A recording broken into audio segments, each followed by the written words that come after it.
সাম্রাজ্যবাদের প্রত্যক্ষ মদতে একটা জাতিকে সম্পূর্ণ নিশ্চিহ্ন করে দেওয়ার হুমকি দিয়ে ধারাবাহিকভাবে গণহত্যা ঘটিয়ে চলেছে ইসরায়েল।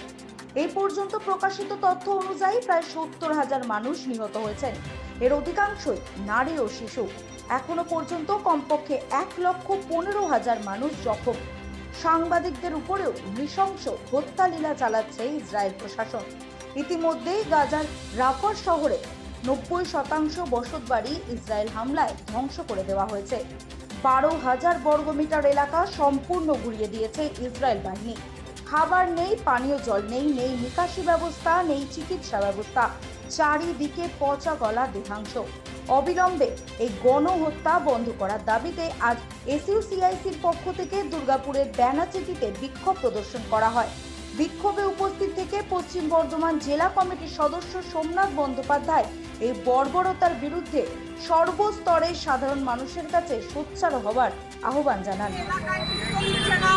এবং যেভাবে ইসরায়েলকে অস্ত্রশস্ত্র দিয়ে আমেরিকা সাহায্য করছে এবং এই আক্রমণ যেভাবে আমেরিকা দেশে দেশে ঘটাচ্ছে, ইসরায়েলকে সামনে রেখে এই ঘটনার তীব্র নিন্দা সারা বিশ্বব্যাপী মানুষ, শান্তিকামী মানুষ, যুদ্ধবিরোধী